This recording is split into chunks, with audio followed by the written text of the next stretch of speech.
Of poison things and secret things. Sounds like a poem. Well, if it was a poem, it would probably be written by William Shakespeare.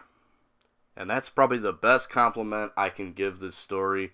And believe me, if I'm comparing a creepypasta story to a Shakespearean kind of anything written by Shakespeare, that's a pretty good thing.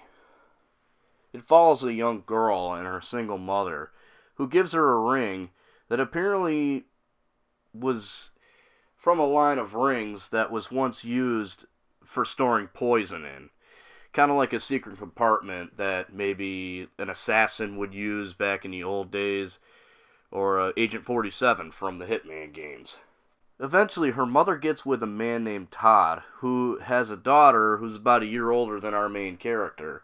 So they become stepsisters, and they bond really, really good. They become very close, like real siblings, and almost like best friends.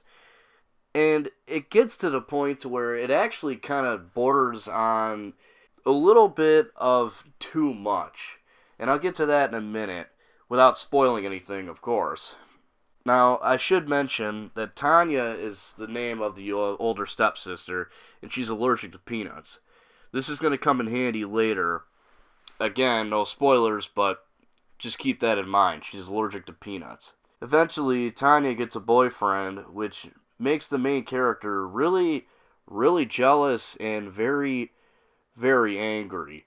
And that's why I said that though they bond like best friends, it gets a little too far at a point.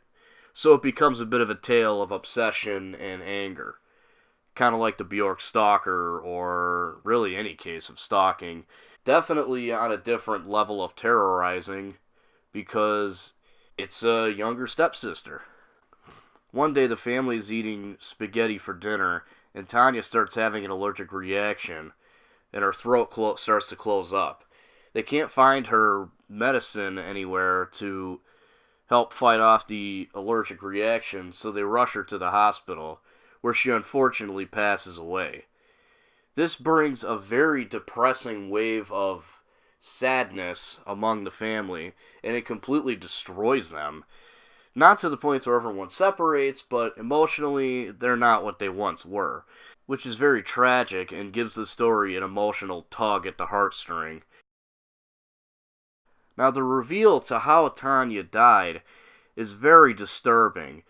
Somewhat predictable, I guess anyone could see it coming, but still, it's very disturbing, and it just rolls this whole thing around full circle, which is why I basically compared it to a Shakespeare play.